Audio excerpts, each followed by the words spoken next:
What's up, guys? This is the Gospel According to Mark with a C. He is I, and I am he. Just taking some time to tell you exactly what's on my mind. Thank you for joining me once again, my friends. Hope all is well with you. And today, guys, at this very moment in time, ahora, I am going to give you my thoughts, my opinions, my quick review of the MCU's latest, The Marvels. You guys know that this was directed by Nia Acosta. It stars the one and only Brie Larson, my baby, the fine-ass Tiana Paris, and also Iman Vellani as The Marvels. I like her too. And of course also Samuel Jackson. Playing Samuel Jackson, might I add. He's not even trying to be Nick Fury at this point, just getting an easy check. And I'm not hating about that, but it is what it is. Let's get into a brief synopsis about what this movie is about. It seems that Carol Danvers, aka Captain Marvel, has reclaimed her identity from the tyrannical Kree and taken revenge on the Supreme Intelligence. Khan. I'm laughing at the superior intellect, Khan. But unintended consequences see Carol shouldering the burden of a destabilized universe. When her duties send her to an anomalous wormhole linked to a Kree revolutionary, her powers become entangled with that of Jersey City superfan Kamala Khan, aka Miss Marvel, and Carol's estranged niece, now Saber astronaut Captain Monica Rambeau. Together, this unlikely trio must team up to learn to work in concert to save the universe as the Marvels. Here we are, face to face, a couple of silver spoons, hoping to find we're two of a kind, making it go, making it grow together. They're gonna find a way. Anyway, what am I even doing, guys? I'm old. You guys, there is nobody out there who remembers what that's from. I guarantee you. But anyway, getting into this thing, it begins with the bad guy, or the villain, I guess you would call her. This is a poor excuse for a villain, but this is Dar-Benn, played by Zawe Ashton, and she's looking for a bangle, not the Bangles. We're not talking about just another manic Monday.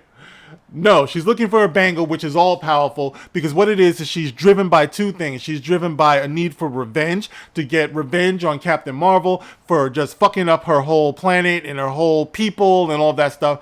But she's also looking to save her people. You know, so it's weird because they give her two things that are actually kind of at conflict with one another, because you don't know if you're supposed to be rooting for her because she wants to save her people. Is she coming from a place of nobility? Why does it even fall upon her? But at the same time, she's trying to kill our leading hero. You know, we can't have that. So Dar-Benn is out there and she's looking. She finds one. The other one is on Miss Marvel, which of course is Kamala Khan. So this kind of starts the thing going. All right. So Kamala Khan, Monica Rambeau, and Captain Marvel all touch this energy surge, which for some reason results in all of them switching with one another as they use their powers. So they will blink out from over here and they will switch places with one another. And of course, hilarity ensues. Intergalactic, you know, so we're going from there, guys. And there's not a whole lot to talk about here. This movie just goes off the rails, and it's a shame because, believe it or not, there was potential here. Believe it or not, there was. Once again, this falls upon the writers, which is Nia DaCosta, Megan McDonnell, and Elisa Karasik. Okay, so you got three dames who were doing this, and unfortunately, they just couldn't stick the landing. But the reason why I say that this has potential, because you set a few things up here. Now, of course, we know that Captain Marvel, the first one, was just hot dog shit, man. And what was needed here was somebody to really play off of Carol Danvers, because she's a stick in the mud. So you got that with Miss Marvel, because she's so far over the top, guys. She is so silly, and for some reason Iman Vellani makes it work. I can't be mad at her, even though she does all of this screaming and fussing and everything, but nobody screams and fusses so adorably as Iman Vellani. When she's doing that, oh my god, for some reason I'm like, oh, she's adorable. You know, and she worships Carol Danvers, which is fertile ground right there, because there's a scene in the movie where they're trying to save some people, and Carol Danvers, Miss Marvel wants to save everybody, but Captain Marvel says to her, we save who we can. So that's kind of implying that they're not going to be able to save everybody, but that goes against the hero worship of Miss Marvel. So they make it a point to kind of have the camera linger on her for a minute, where it looks like she's kind of doubting her hero at this moment. And I kind of thought, ooh, they're going to go to someplace interesting here where you never meet your heroes because they're going to disappoint you. They're going to let you down. But of course, that never paid off. Could you imagine, like, one of the most endearing things about the Miss Marvel character is her relationship with her family. They're a loving family. You see her father, her brother, her mother. You know, Blue Beetle has something like that going on too. And I'll get into that in a minute, why that's very important that they have these connections. But could you imagine if her family were actually placed in danger and Captain Marvel kind of made the decision that they can't save them, and Miss Marvel has to go against her mentor, her hero, to try to save her family emotionally. Now, maybe she'd be able to, and maybe she couldn't. Imagine if she couldn't. Imagine the character development and growth that would come from that tragedy. Or maybe she couldn't save all of them. You know what I mean? But of course, they don't explore that. Now, also, with the fine-ass Monica Rambeau. I mean, just her being on screen is a win for me, guys. So, you know, I'm not going to be mad at this movie because I love seeing Teyonah Parris. Full disclosure, I'm a simp for Teyonah Parris. You know what I mean? I just am. But anyway, character-wise, Monica Rambeau is in a messed up place herself because she has returned. When she returned from the snap, she had nobody to come back to. Her mother had died while she was gone. Once again, some true character building drama. And I know that Teyonah Parris could carry off that type of emotional weight if they were to explore that. What does it mean? Like, we've always seen people getting their loved ones back from the snap. You know, they were left behind and their loved ones came back, and we saw it from that point of view. To my knowledge, Monica Rambeau is the only one that we've seen in the MCU, I could be wrong, correct me if I'm wrong in the comments, who had the experience where she was snapped out, and when she came back to nobody. Like, her mother died while she was gone, and of course, Carol Danvers was gone, so she was totally alone. So it causes her to have these feelings of abandonment and isolation, and of course she's got some resentment to Captain Marvel because of that as well. Once again, these are emotional and dramatic beats that are not explored upon. All right, so once again, it falls on the writing, it falls on the director. This could have been a much more engaging movie. And of course, you have Carol Danvers, Captain Marvel, who is lonely and dealing with her failures, you know, that she's done this to these people and everything. And they don't explore that either. And she has to learn how to work with other people. This is something that, of course, they just do because they're all women, you know. So, of course, because they're all women, they don't explore that conflict that would naturally come between these human beings, you know. So they totally missed the mark on that, where it could have been engaging, but they messed it up, you know what I mean? But the important thing was that we were able to get a sequence where they go to a planet where everybody communicates by singing. Totally useless scene this is. When you consider that the movie is only something like an hour and 45 minutes, I mean, it seemed like it was shorter than that, but an hour and 45 minutes, why you would waste time on this particular scene where you go to this planet and they're dancing around like it's your favorite Bollywood movie and they can only communicate by singing, just to have Captain Marvel say to the prince, who, by the way, she's in a marriage of convenience with, she says to him, okay, all right, that's enough. Stop the singing. I need to talk to you. And he stops the singing and talks to her. Why did we even waste time with all of this? Explaining that, oh, they can only sing in communication. But lazily, they explain it by saying he's bilingual. So now he can just talk. You're freaking wasting my time. You only get one life, man. You know? But anyway, they need his help, so they get his help for whatever, okay? So you got Dar-Benn doing what she's doing. She's wreaking havoc. Whatever, man. Once again, she can only be out for revenge, or she can be trying to save her people. But they have her doing both, and this comes into conflict later on in the movie because they have a chance to save the people once she's been defeated. Spoiler alert. You knew she was going to be defeated. Come on. But once she's been defeated, she has a chance. She has a proposition by Captain Marvel and Monica Rambeau to save her people. She opts to go straight for the revenge. She chooses violence anyway. So there's nothing noble about her as far as saving her people. She's primarily motivated by revenge. Now, you guys heard me reference Khan, or the Wrath of Khan. The reason why that works so much is because the people have already been decimated in the Wrath of Khan. You know, he's already got an axe to grind. He's only primarily driven by revenge. And that's what makes him such a powerful character, because this dude is going to stop at nothing. He will sacrifice everything, but he is going to get him some, Captain Kirk. You know what I mean? But you don't have anything like that going on here. Dar-Benn, I don't even know why she's doing this. Why is she the one who has to do this? Does she come from a royal lineage? Like, I don't know. Maybe I missed this. Did they explain why it is that she's doing this? Because she is not convincing at all. She's not imposing at all. Like, she's carrying this big hammer.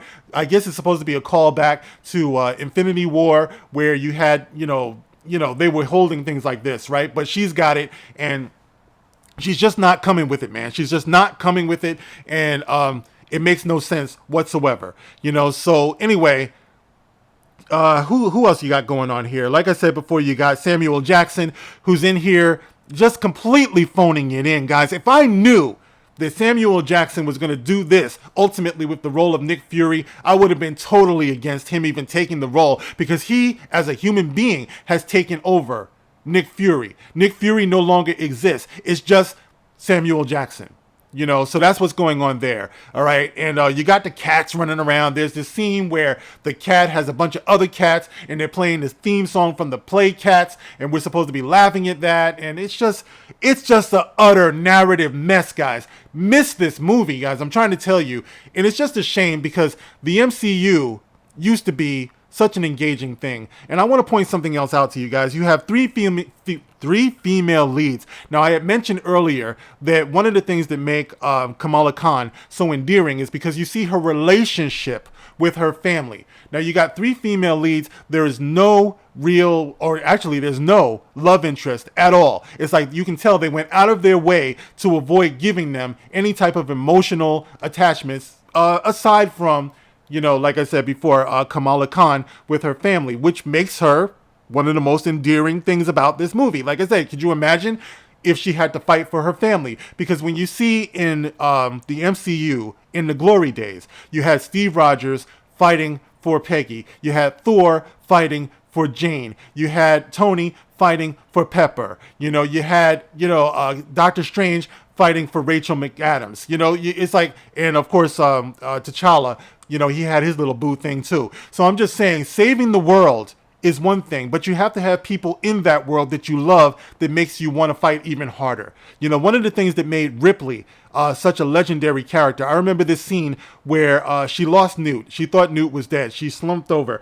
You couldn't tell me that she wasn't just going to stay there and die. She was defeated. She was done. She was disheartened, and then she heard Newt crying, and she jumps up like all of a sudden she wants to fight again. Everyone's like, yeah, you know what I mean? And you feel that, man. But you don't have moments like that in the MCU anymore. They don't give them these attachments and people to fight for, because women are just fulfilled by themselves. It's just what they want to do. That's all that matters, I am woman, hear me roar. That's all it is, So of course, it's not as fulfilling as it used to be, where you had the stakes be so high and you had them be so vulnerable. It's like they're afraid to do that now, guys. And that's the reason why this movie falls flat, because they keep going by these same rules. They refuse to have men and women together. They refuse to have them working with and for one another, outside of a clown like Samuel Jackson. I'm sorry, Samuel Jackson. I got respect for you. But in this movie, you are not Nick Fury.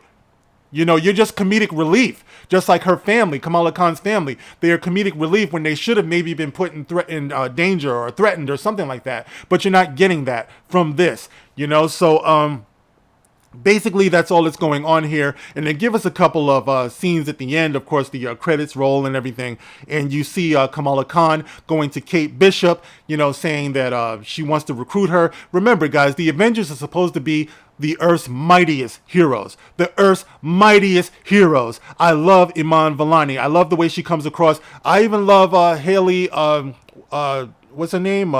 Steinstein? Something like that. Right? Kate Bishop. I like her too. I like both of them. But neither one of them come across as Earth's mightiest heroes. You know what I mean? So there's nothing to look forward to here. And then they give us another one with Monica Rambeau, where she's seeing her mother. And of course, she sees Beast from the X-Men, played by Kelsey Grammer. So we're supposed to be looking forward to that now. For some reason, I just can't muster this up. Now, guys, that the word on the street is that Brie Larson is tired of playing this character. And all I can say is, I'm a bad boy. cause I won't even miss her. I'm a bad boy, cause the character has no heart, and Marvel's free. Woo! It's free falling. And this is just another example of that, guys. At this point, it feels like it's hit rock bottom. But every time you see Marvel and you think it's hit rock bottom, here comes something else. And of course, not Captain America. Fake Captain America, I think, is up next. Brave New World, whatever is coming out, guys. There is nothing to look forward to. They need to just let Marvel go. Just retire it, put it up on the shelf, let it stay there for a while, get a whole new creative team with a whole new attitude. Even the music needs to be retired at this point. I'm tired of seeing it all, guys. And then come back later when you can do this thing the right way. But anyway, my ultimate rating for this movie, you guys know I do a series of flushes, 1 to 4 flushes. Of course, if you get 1 flush or 0 flushes, it means that it's great, it's perfect, it's a classic. If you get 4 flushes, it means that it's full of shit, guys. I'm going to give this movie 2.5 flushes. I'm going to give it credit because I do love Iman Vellani. She brings a lot of heart, a lot of energy, a lot of positive energy to this. I do like her. And of course, my baby, my boo, the fine ass, Teyonah Parris. I will go anywhere for you, baby. Call me. All right, so you get some credit for that, guys. And she did put in a good performance, too. So anyway, guys, let me know if you've seen this. Let me know what you think about this. As always, you can like, you can share, you can subscribe. Thank you, guys, for your support. Thank you for the super thanks. And I'll catch you on the next one. This is The Gospel According to Mark with a C. Rock on.